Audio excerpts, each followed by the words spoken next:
37 বছর এবং পিতার বয়স 63 বছর। অর্থাৎ একজন পিতার দুইজন ছেলে আছে, দুইজন ছেলের বয়স আমরা যদি যোগ করি, একসাথে দুইজনের বয়স যোগ করি, তাহলে কত বছর আসবে? 37 বছর। দুজনের বয়স কত? 37 বছর। এবং পিতার বয়স হচ্ছে কত? 63 বছর। পিতার বয়স কত? 63 বছর। এখন 10 বছর পর তাদের তিনজনের মোট বয়স কত হবে? তাহলে আমাদের এখানে কি করতে হবে? আগে তাদের আলাদা আলাদা করে বয়সটা আগে বের করতে হবে, যে 10 বছর পর তাদের বয়সটা। ম্যাম, বলো। এগুলো কি করার পর ছবি তুলে পাঠাতে হবে? না, এগুলো তো আমি করাচ্ছি, তোমরাকে আমি করতে দেব। যদি তোমাদের প্রবলেম থাকে তখন আমি কি করব, করে দিব। আর এটা যেহেতু রিভিশন চলছে, এখন আমি তোমাদের করতে বলবো, কিন্তু করতে বলার আগে আমি প্রশ্নটা তোমাদের বোঝাচ্ছি, ঠিক আছে? Okay ma'am. তো এখানে কি করতে হবে, তাদের 10 বছর পর তাদের বয়সটা কত হবে, সেই তিনজনের মোট বয়সটা আমাদের বের করতে হবে। তো তাহলে আমরা প্রথমে এখানে কি করব বলো তো? কি করব?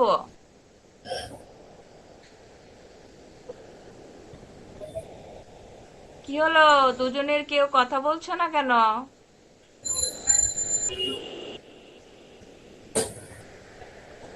দুজনের কেউ কথা বলছো না কেন?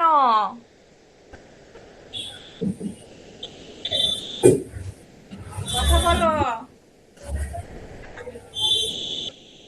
এখানে বলছে, দেখো খেয়াল করে দেখো প্রশ্নটা। দুই ছেলের বয়স একত্রে কত বছর? 37 বছর। একত্রে কত বছর বলছে? 37 বছর। অর্থাৎ 37 বছর। দুজন ছেলের বয়স হচ্ছে 37 বছর এবং পিতার বয়স কত? 63 বছর। অর্থাৎ এখন বর্তমান বয়স, মনে করো এখনকার বয়সের কথা বলা হচ্ছে, যে তাদের বয়স হচ্ছে, যে ছেলেদের বয়স হচ্ছে 37 বছর এবং পিতার বয়স কত?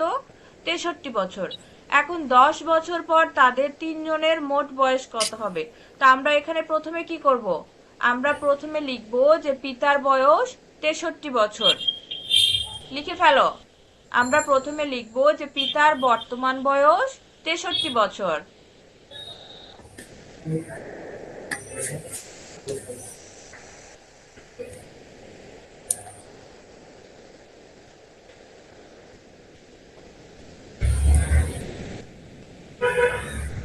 লিখেছ? পিতার বর্তমান বয়স 63 বছর।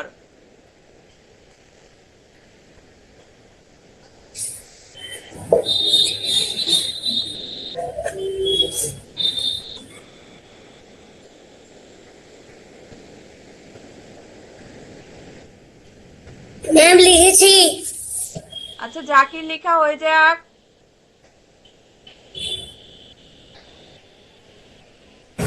ম্যাম, লিখেছি। আচ্ছা, এবার লিখো। এবার আমাদের কি করতে বলেছে? 10 বছর পর তাদের বয়স কত হবে সেটা আমাকে বের করতে হবে। তাহলে লিখো যে 10 বছর পর পিতার বয়স হবে। 10 বছর পর পিতার বয়স হবে, বা 10 বছর পরে পিতার বয়স, দুইটার ভিতরে যে কোনো একটা লিখবে।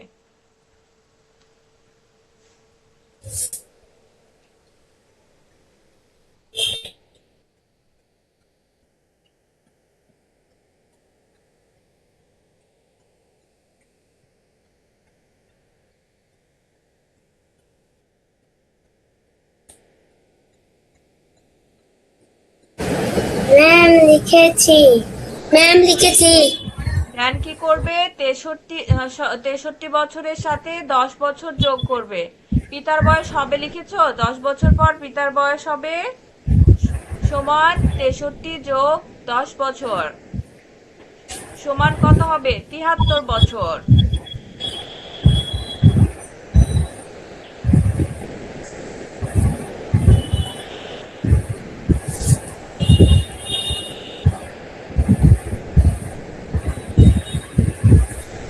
লিখেছি ম্যাম।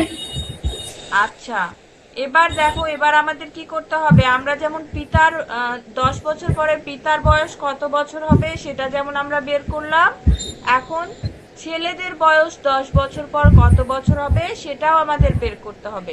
তাহলে আমরা লিখবো যে দুই ছেলের বর্তমান বয়স 37 বছর।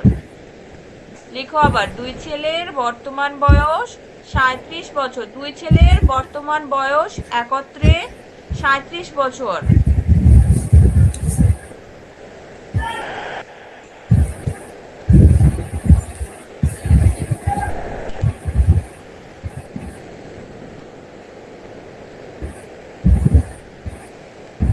দুই ছেলের বর্তমান বয়স একত্রে 37 বছর।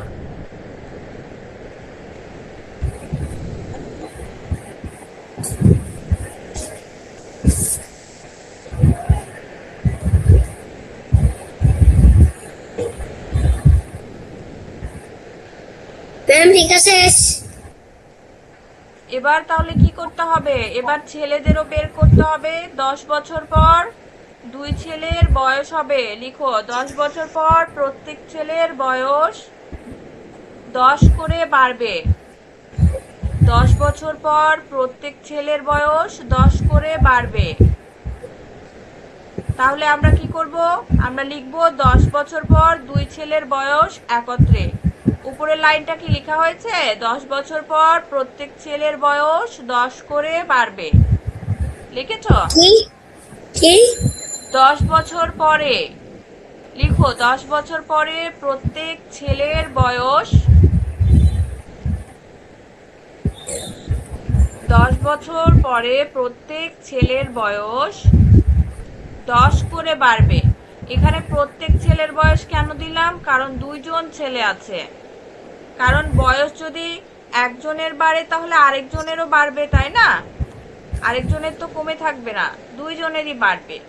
তাই আমরা এটা লিখলাম, 10 বছর পরে প্রত্যেক ছেলের বয়স হবে, মানে 10 করে বাড়বে।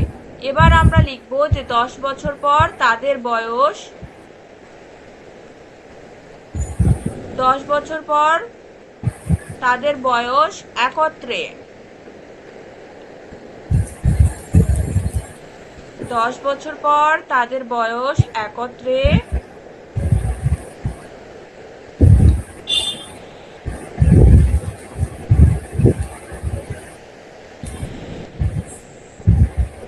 লিখেছি ম্যাম, লিখেছি। এবার তাহলে কি করতে হবে, 37 যোগ 10 যোগ 10 লিখবে, কারণ ওখানে দুইজন ছেলে আছে। একজনের যদি 10 বছর বয়স বাড়ে তাহলে আরেকজনেরও বাড়বে, তাই ওখানে দুইবার 10 হবে। 37 যোগ 10 যোগ 10। ম্যাম ওটা কি, ওই যে 10 বছর পর তাদের বয়স একত্রে, ওটার পাশেই লিখবো? হ্যাঁ, ওটার পাশে লিখবে। 10 ব্র্যাকেট দিয়ে লিখবো? এটা লিখবে 10 বছর পর তাদের বয়স একত্রে, লিখেছো? এই লাইনটা লিখেছো? Yes ma'am. তার পাশে লিখবে 37 যোগ 10 যোগ 10।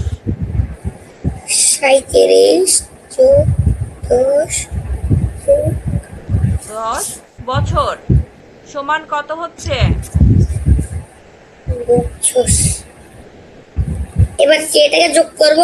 হ্যাঁ, এটাকে যোগ করবে।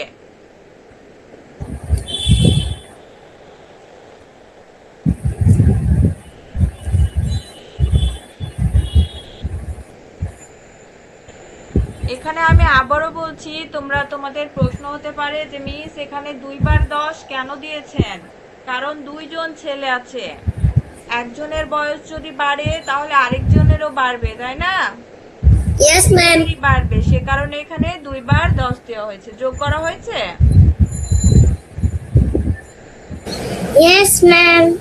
আচ্ছা, এবার দেখো, এবার আমাদের প্রশ্নের শেষে কি বলেছে, 10 বছর পর তাদের তিনজনের বয়স মোট কত হবে। তাহলে এবার আমরা কি লিখব, এবার আমরা লাইনটা লিখব, 10 বছর পর তাদের তিনজনের বয়স হবে, লিখো 10 বছর পর তিনজনের মোট বয়স। 10 বছর পর তাদের তিনজনের মোট বয়স। 10 বছর পর তাদের তিনজনের মোট বয়স। 10 বছর পর তাদের তিনজনের মোট বয়স। 10 বছর পর তাদের তিনজনের মোট বয়স। লিখেছি ম্যাম। লিখেছ? ইয়েস। তাহলে আমরা 10 বছর পর তাদের বয়স কত বের করলাম? পিতার বয়স কত বের করেছে? পিতার বয়স 73। হ্যাঁ, তাহলে আমরা লিখবো 73 যোগ আর দুইজন ছেলের বয়স কত বের করেছি 10 বছর পর? 57। তাহলে 73 যোগ 57 বছর সমান কত বের হচ্ছে? 73 যোগ 57 যোগ করে বের করো, যোগফলটা বের করো। এখন তো আজকে আর বেশি কেউ জয়েন হয়ে নাই, যাকি তুমি মাইক্রোফোনটা আনমিউট করে রাখতে পারো। যখন সবাই জয়েন করে থাকে তখন নয়েজ হয়। আজকে তো ওরা জয়েন করে নাই, দুজন আছে, সমস্যা নাই, আনমিউট করে রাখো, কথা বলতে সুবিধা হবে। যোগফল কত হলো?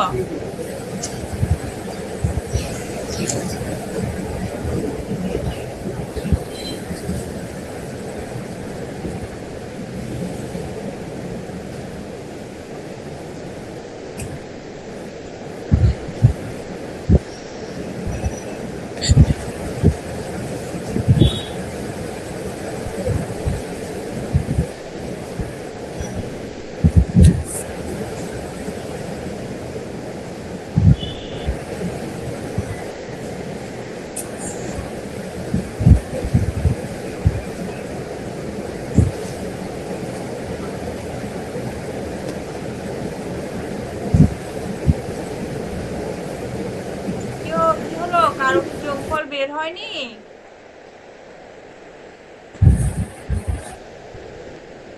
73 যোগ 57 যোগ করে কত এসছে?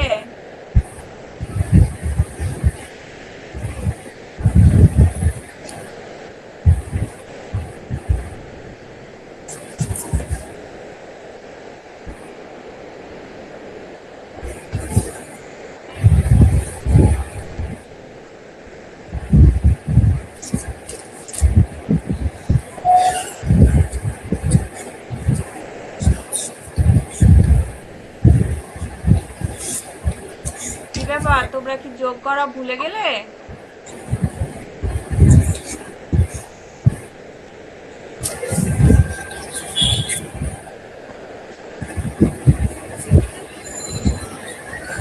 যোগফল 103 হবে, 130 হবে।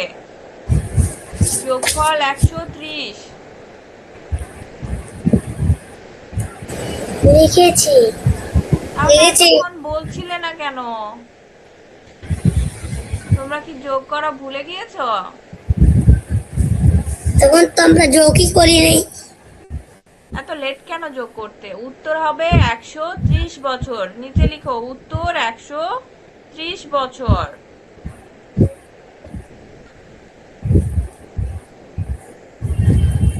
লিখেছি ম্যাম।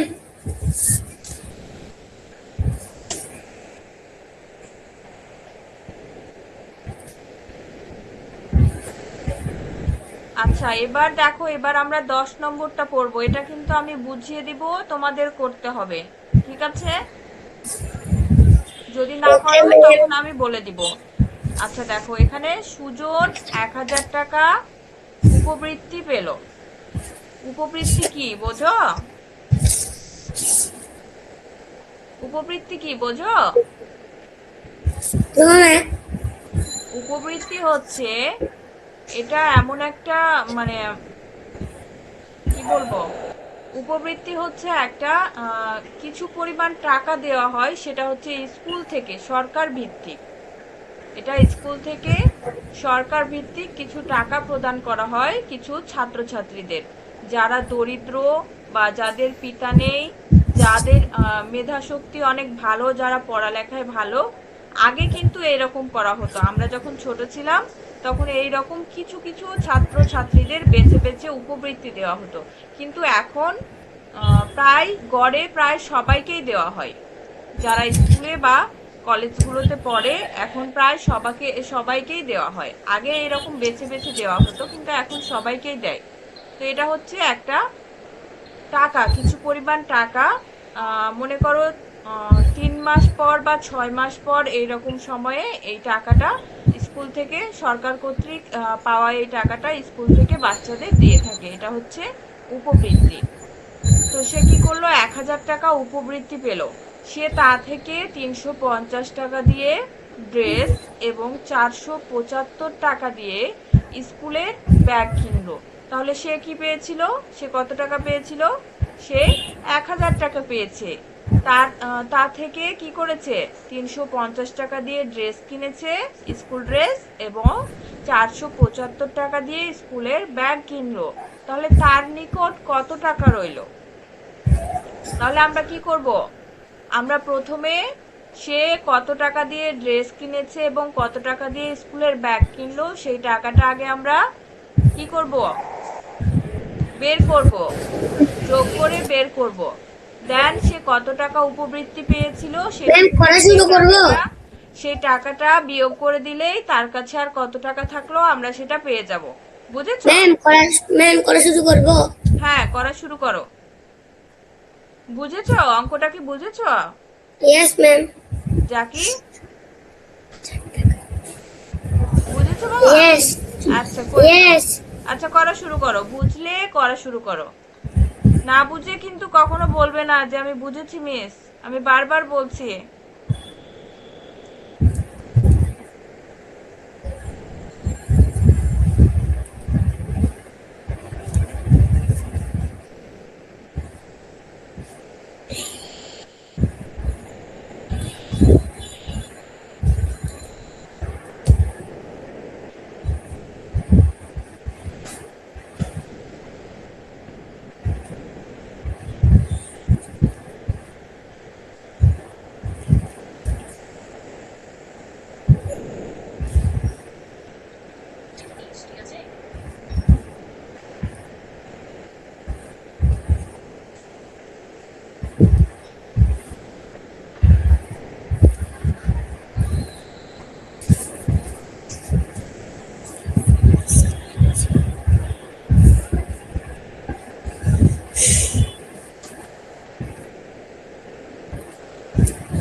কি হলো, তোমরা করছো?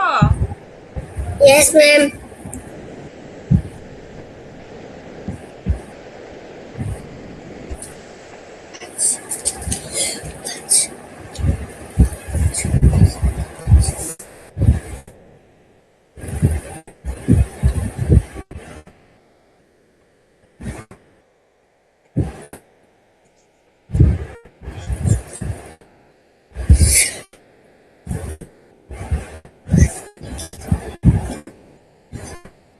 ম্যাম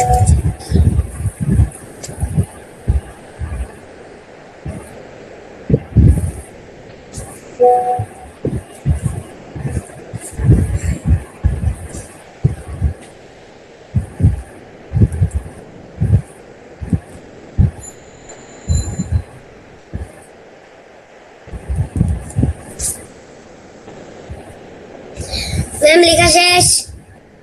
আচ্ছা ঠিক আছে, জাকি তোমার হয়েছে? উত্তর হচ্ছে 175। আচ্ছা জাকির হয়ে যাক, তুমি একটু ওয়েট করো।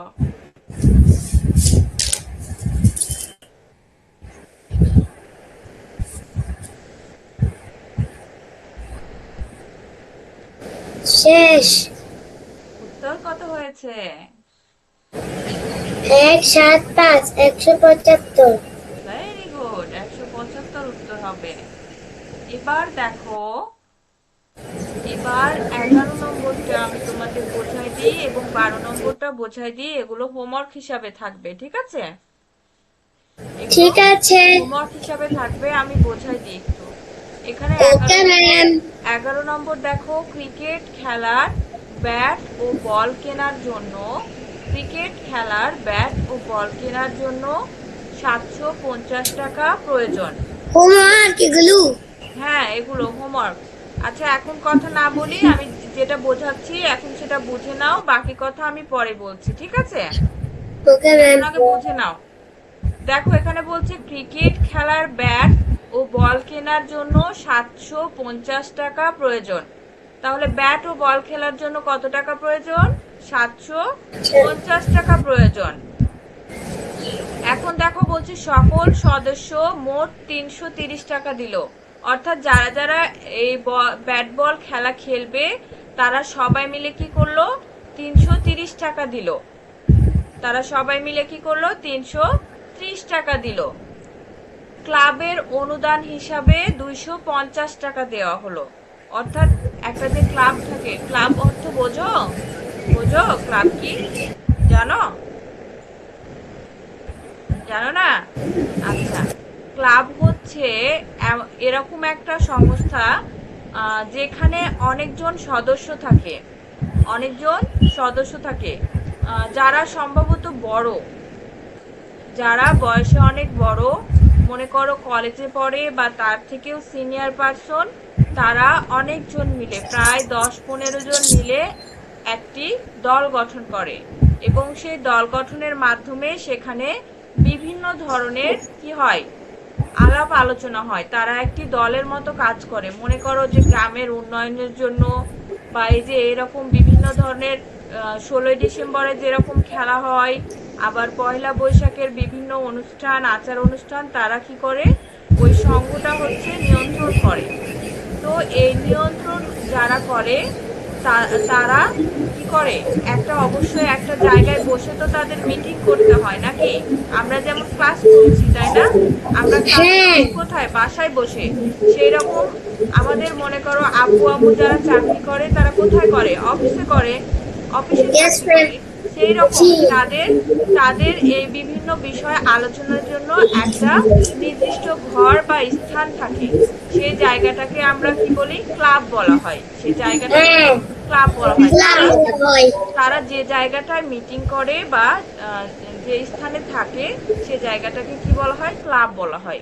তো সেইখান থেকে কি পেলো? সেইখান থেকে 250 টাকা দেয়া হলো।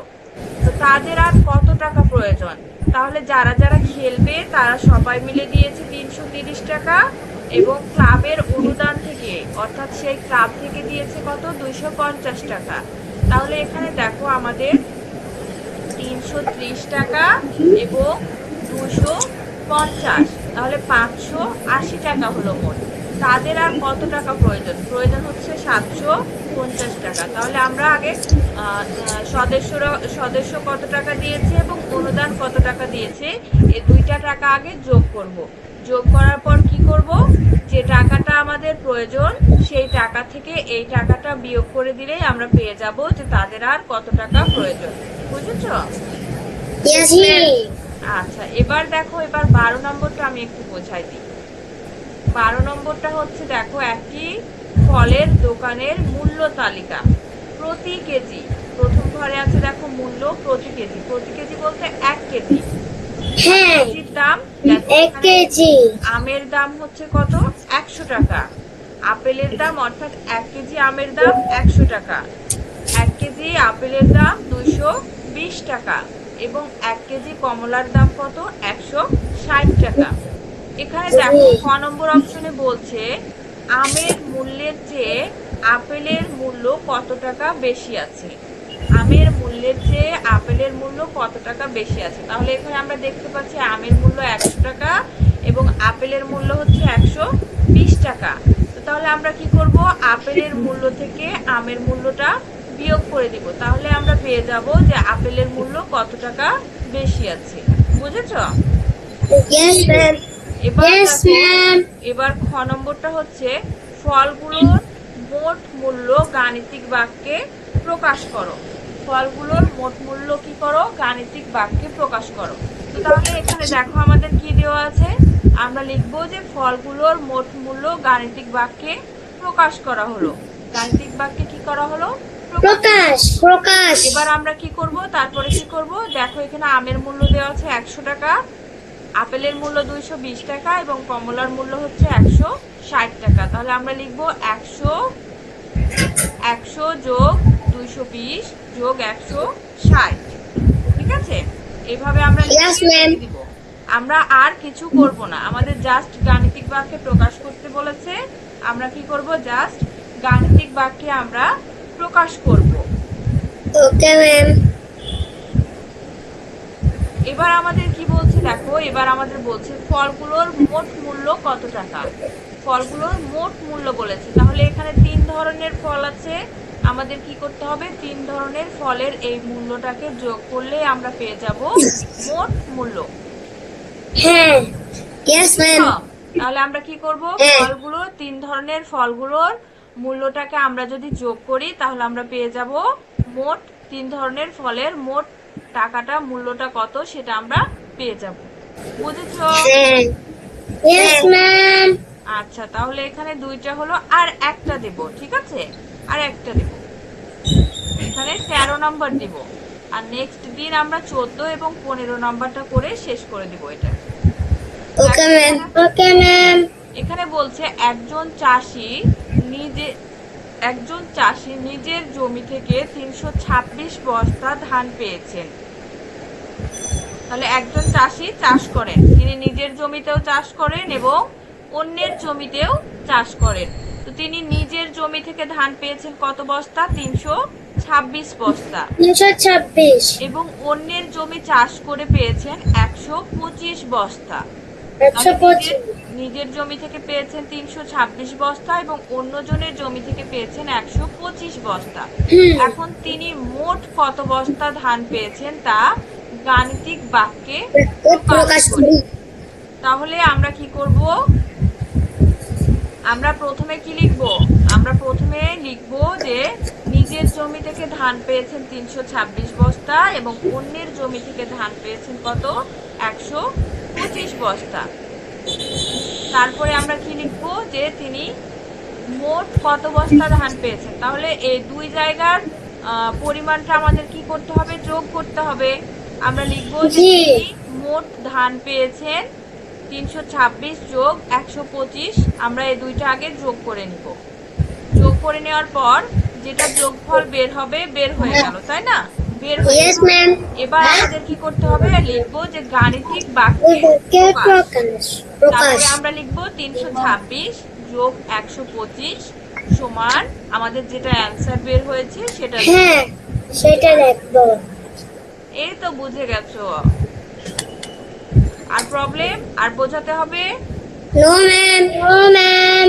আচ্ছা, তাহলে তোমাদের হোমওয়ার্ক হবে কত? 11, 12 এবং 13 নম্বর তোমাদের হোমওয়ার্ক। Homework. Yes, ma'am. পৃষ্ঠা নম্বর আমি আবারও গ্রুপে লিখে দিব। পৃষ্ঠা নম্বর 72। 72-এর 11, 12, 13 নম্বর হচ্ছে তোমাদের হোমওয়ার্ক। আচ্ছা, এবার আমরা বাংলা ক্লাসে যাই। ঠিক আছে? এবার আমরা বাংলা ক্লাসে যাই। আমরা গত ক্লাসে মুক্তি সেনা পড়েছিলাম। আজকে আমরা বলবো কি? জি। আজকে আমরা দুঃখু মিয়ার জীবন। দুঃখু মিয়ার দুঃখু মিয়ার জীবন। আচ্ছা, দুঃখু মিয়ার জীবন পড়ার আগে আমরা কাকে দুঃখু মিয়া বলি বলো তো? কাজী নজরুল ইসলামকে আমরা দুঃখু মিয়া বলি। আচ্ছা, আমরা কেন তাকে দুঃখু মিয়া বলি? অনেক দুঃখ কষ্টের মাঝে তার জন্ম হয়েছিল। ইয়েস, তিনি যখন জন্মগ্রহণ করেছিলেন তখন তার পরিবারে অনেক দুঃখ কষ্ট ছিল। অনেক দুঃখ কষ্ট ছিল। যে কারণে তার পরিবারের লোকজন তাকে দুঃখু মিয়া দুঃখু মিয়া বলে ডাকতো। ডাকতো। আচ্ছা, দুঃখু মিয়া কোন গ্রামে জন্মগ্রহণ করেন মনে আছে? দুঃখু মিয়া চুরুলিয়া গ্রামে। ইয়েস। দুঃখু মিয়া জন্মগ্রহণ করেন চুরুলিয়া গ্রামে। কোন জেলার? বর্ধমান জেলার চুরুলিয়া বাংলা বর্ধমান জেলা চুরুলিয়া গ্রামে, পশ্চিম বাংলার বর্তমান জেলা চুরুলিয়া গ্রামে জন্মগ্রহণ করেন। এই অপশনটা মনে রাখতে হবে। দুঃখু মিয়ার জন্মসাল, মৃত্যুসাল এবং কোন জায়গায় কিভাবে, এগুলো একটু মনে রাখতে হবে। ওকে। আচ্ছা, আমরা তাহলে গল্পটা পড়া শুরু করি, ঠিক আছে? ঠিক আছে ম্যাম। দেখো, ওকে ম্যাম। অনেক দুঃখ কষ্টের মাঝে তার জন্ম হয়েছিল বলে পরিবারের লোকজন তাকে ডাকতো দুঃখু মিয়া বলে। 8 বছর বয়সে তার বাবা মারা যান। দুঃখু মিয়ার বয়স যখন 8 বছর, অর্থাৎ তোমাদের বয়স তো এখন 8 বছর, তাই না? সেম এই তোমাদের মতো যখন তার বয়স, তখন তার বাবা কি হয়? মারা যান। মারা যান। তিনি তখন গ্রামের মক্তবে পড়াশোনা করতেন। মক্তবে বলতে মাদ্রাসায় পড়াশোনা করতেন। তো বাবা মারা যাওয়ার পর তাকে নানা কাজ করতে হয়। যেহেতু বাবা মারা গিয়েছে, তার সংসারে অনেক দুঃখ কষ্ট, সেহেতু তাকে কি করতে হয়? বিভিন্ন ধরনের কাজ করতে হয়। খুব গান পছন্দ করতেন। দুঃখু মিয়া কি করতেন? খুব গান পছন্দ করতেন। তার গ্রামে লেটু গানের দল ছিল। একটা গানের দল ছিল, যেই লেটু গান করতো, সেই গ্রামে সেই দলটা ছিল। তো তার গ্রামে গান, তারা কি করতেন? তারা গ্রামে গ্রামে গান গেয়ে বেড়াতেন। তো তখন তিনি কি করলেন? তাদের সেই লেটু গানের দলে তিনি কি করলেন? যোগ দিলেন। গান লেখেন আর সুর করেন। একদিন তিনি বাড়ি ছেড়ে আসানসোল শহরে চলে গেলেন। তিনি বাড়ি ছেড়ে কি করলেন? আসানসোল শহরে চলে গেলেন। সেখানে রুটির দোকানে কাজ নিলেন। তো কাজের ফাঁকে ফাঁকে তিনি কি করতেন? বই পড়তেন আর গান লিখতেন। তো সেই দোকানে একজন দারোগা সাহেব তাকে দেখে ময়মনসিংহ নিয়ে আসেন, আবার স্কুলে ভর্তি করে দেন। অর্থাৎ তার যে পড়াশোনা, গান লেখা, এইসব কিছুর প্রতি আগ্রহ দেখে সেই দারোগা সাহেব কি করেন? তাকে ময়মনসিংহ নিয়ে এসে আবারও স্কুলে ভর্তি করে দেন। তখন প্রথম বিশ্বযুদ্ধ শুরু হয়। অর্থাৎ বিশ্বযুদ্ধ যখন শুরু হয়, তখন শুরু হয়েছিল। তিনি সেনাবাহিনীতে যোগ দেন। তাকে করাচি শহরে পাঠানো হয়। যুদ্ধ শেষ হলে তিনি কলকাতায় চলে আসেন। যুদ্ধ করার জন্য তাকে কোথায় পাঠানো হয়? করাচিতে করাচি শহরে পাঠানো হয়। এবং যুদ্ধ শেষে তিনি আবার কোথায় আসেন? কলকাতায় শহরে ফিরে আসেন। তো পত্রিকায় তার লেখা ছাপা হতে থাকে। তিনি যে সকল লেখাগুলো লিখতেন, সেগুলো পত্রিকায় কি হয়? ছাপানো শুরু হয়। তখন আমাদের দেশ ইংরেজরা শাসন করত। তারা এদেশের মানুষের উপর অনেক অত্যাচার করত। তিনি ইংরেজদের অন্যায়ের বিরুদ্ধে কবিতা লেখেন, তাই তাকে জেলখানায় বন্দি করে রাখা হয়। তাহলে এই অপশনটুকু তোমাদের মনে রাখতে হবে। তাকে কেন জেলখানায় বন্দি করা হয়? কারণ তিনি ইংরেজদের অন্যায়ের বিরুদ্ধে কবিতা লেখেন, তাই তাকে জেলখানায় বন্দি করা হয়। কিন্তু জেলখানায় বন্দি করে রাখার পরেও কিন্তু তাকে দমিয়ে রাখা যায়নি। জেলখানায় বসেও তিনি কি করেছেন? অনেক কবিতা লিখেছেন, গান লিখেছেন। তিনি গরিব দুঃখী মানুষের কথা লিখেছেন, তিনি মুসলিমের কথা লিখেছেন, তিনি হিন্দুদের কথা লিখেছেন, তিনি সবার কথা লিখেছেন। তিনি আমাদের জাতীয় কবিকে কাজী কাজী নজরুল ইসলাম কাজী নজরুল ইসলাম 1899 সালের 25শে মে পশ্চিম বাংলার বর্ধমান জেলার চুরুলিয়া গ্রামে জন্মগ্রহণ করেন। বাংলাদেশ স্বাধীন হলে তাকে এদেশে আনা হয়, অর্থাৎ আমাদের স্বাধীনতার পর তাকে বাংলাদেশে আনা হয় এবং 1976 সালের 29শে আগস্ট তিনি মৃত্যুবরণ করেন। তাহলে তার মৃত্যুবরণের সাল কোনটা? 1976 সালের 1976 সালে আগস্ট 29শে আগস্ট তিনি মৃত্যুবরণ করেন। তো তিনি মৃত্যুবরণ করার আগে একটা গান লিখেছিলেন, সেই গানটা হচ্ছে মসজিদের ওই পাশে আমার কবর দিও ভাই। তাই তাকে কি করা হয়? ঢাকা বিশ্ববিদ্যালয়ের মসজিদের পাশে কবর দেওয়া হয়। প্রতিদিন অনেক মানুষ তার কবর দেখতে আসেন। এবার দেখো, এবার আমাদের প্রশ্নে বলছে যে দুঃখু মিয়া কার নাম ছিল? দুঃখু মিয়া কাজী নজরুল ইসলামের দুঃখু মিয়ার নাম ছিল। আচ্ছা, দুঃখু মিয়াকে জেলখানায় বন্দি করে রাখা হয় কেন? তিনি ইংরেজদের অন্যায় বিরুদ্ধে কবিতা লেখেন, তাই তাকে জেলখানায় বন্দি করে রাখা হয়। Very good. দুঃখু মিয়া গান ও কবিতায় কাদের কথা লিখেছেন? দুঃখু মিয়া গান ও কবিতায় লিখেছেন। তিনি মুসলিমদের কথা লিখেছেন, তিনি হিন্দুদের কথা লিখেছেন, তিনি গরিব দুঃখী মানুষের কথা লিখেছেন, তিনি মুসলিমের কথা লিখেছেন, তিনি হিন্দুদের কথা লিখেছেন, তিনি সবার কথা লিখেছেন। ইয়েস, তিনি সবার কথা লিখেছেন। আমাদের জাতীয় কবির নাম কি? আমাদের জাতীয় কবির নাম কাজী নজরুল ইসলাম। আচ্ছা, আমাদের জাতীয় কবিকে কিন্তু আরো একটা উপাধিতে ডাকা হয়, সেটা কি জানো? না। আরো একটা উপাধি আছে, আমাদের জাতীয় কবির আরো একটা উপাধি আছে। কি তোমরা জানো? সেটা ভুলে গিয়েছো মনে করো? দুঃখু মিয়া। না, এটা তো না।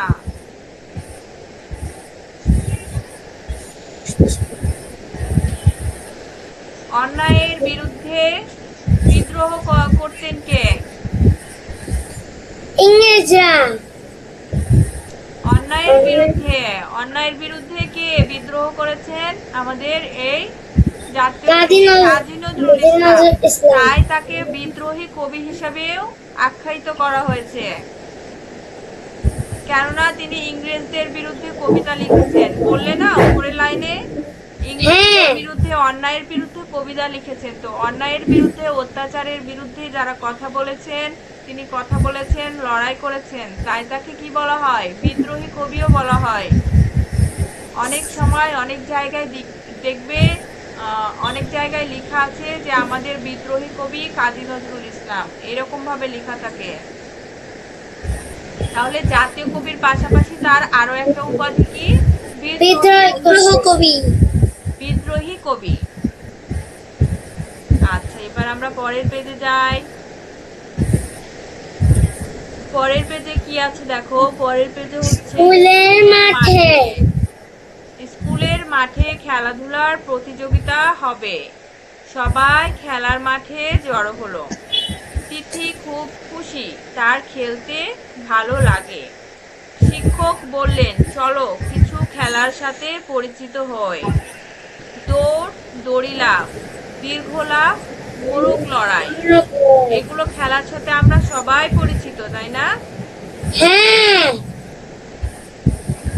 এবার এখানে দেখো, বিস্কুট দৌড়, বল নিক্ষেপ।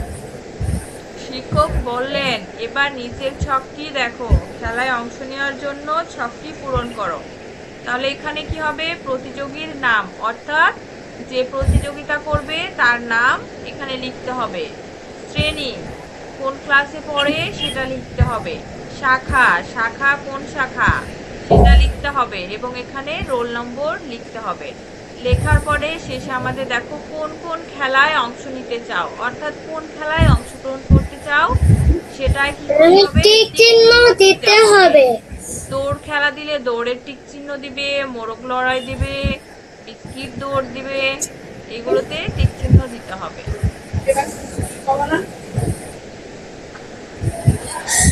এবার আমরা পড়বো কি বাক্য নিয়ে খেলা। খেলা। বাক্য নিয়ে খেলা। নদী শব্দটি দিয়ে ঝিমিত একটি বাক্য বলল। বাক্যটি হলো নদীর কূলে নৌকা ভাসে। ঝিমিতের পর বিলিকে বলল সাবধান দিয়ে সরে যাস, কিছু বলিস না। নৌকা দিয়ে একটি বাক্য বলো। মিলি বলল নৌকায় করে বাড়িতে এটা কি যাই। বন্ধ করবে? তারপর মিলি বাড়ি দিয়ে রাফিকে একটি বাক্য বলতে বলল। রাফি বলল বাড়িটা অনেক পুরনো। রাফি এবার তিথিকে পুরনো শব্দ দিয়ে বাক্য বলতে বলল। ঝিমিতের মতো করে আমরাও খেলাটি চালিয়ে যেতে পারি। তাহলে প্রথমে আমি একটা তোমাদের শব্দ বলি। হ্যাঁ বলেন। আচ্ছা, ওরা তো নদী দিয়ে বলেছে তাই না? আমরা ফুল দিয়ে শুরু করি। আচ্ছা, ফুল দিয়ে হ্যাঁ। বাক্য বলবে জাকি। ফুল। ফুলটি অনেক সুন্দর। হ্যাঁ, এখন তুমি এই ফুলটি অনেক সুন্দর এই বাক্যের মধ্য থেকে যে কোনো একটা শব্দ দিয়ে তুমি এখন অহনকে একটা বাক্য তৈরি করতে বলবে। তুমি তো বললে ফুলটি অনেক সুন্দর। লাস্টে গোবিন্দরা। আচ্ছা, এবার এখন সুন্দর দিয়ে একটা শব্দ, সুন্দর না, সুন্দর তো একটা শব্দ। হ্যাঁ। এই শব্দটা দিয়ে এখন অহন একটা বাক্য বলবে। এই গাড়িটা অনেক সুন্দর। আবার তো একই রকম হয় না। কাশবন দেখতে সুন্দর। হ্যাঁ, এটা হলেও হবে। এবার কাশবন দিয়ে জাকি একটা বলবে। কাশবনে শালিকেরা কিচিরমিচির করে। কাশবন দেখতে ফুলে ফুলে সাদা। কাশবন ফুলে ফুলে সাদা। এরকম ভাবে কি করলো? এরকম ভাবে বাক্য নিয়ে খেলা হলো। তো বাক্য নিয়ে খেলা শেষে আমরা কি করব? আমরা শব্দার্থতে চলে যাব। আমরা জি। শব্দার্থতে চলে যাব। এখানে দেখো, এখানে অনেকগুলো শব্দের অর্থ দেওয়া আছে। দেখো, আহরণ। আহরণ অর্থ জোগাড়। আখি। আখি অর্থ চোখ। কালবৈশাখী। কালবৈশাখী অর্থ বৈশাখ মাসের বৈশাখ মাসের ঝড়। কুয়াশা। কুয়াশা অর্থ বাতাসে ভাসা পানির কণা। কোনা। কোনা। খাদ্য। খাদ্য অর্থ খাবার। খাবার। খাবার। খোড়া। খোড়া অর্থ গর্ত করা। গর্ত করা। গর্ত করা। গোয়াল ঘর। গোয়াল ঘর অর্থ যে ঘরে ফসল রাখা হয়। রাখা হয়। চিড়িয়াখানা। চিড়িয়াখানা দেখানোর জন্য পশু পাখি রাখা হয়। ছানা। ছানা অর্থ তো বাচ্চা। জবাব। জবাব অর্থ উত্তর। উত্তর দেওয়া। ঝাঁক। ঝাঁক অর্থ দল। দল। ঢালু। ঢালু অর্থ নিচু। তৃণলতা। তৃণলতা অর্থ ঘাস ও লতা। থেকে থেকে একটু একটু পর পর। দরদি। যার দরদ বা যা দরদ বা ভালোবাসা আছে।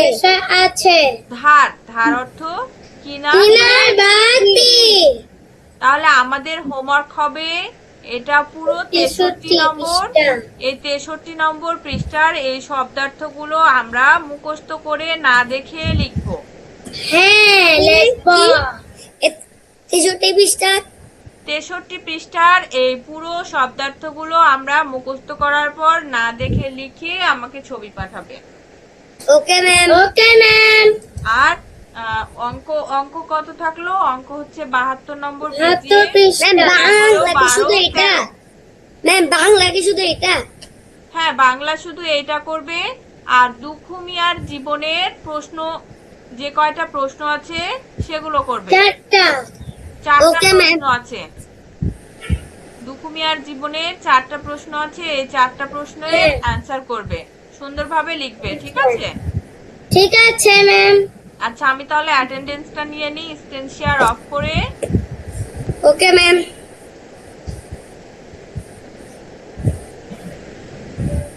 আচ্ছা, প্রথমে আছো অহন।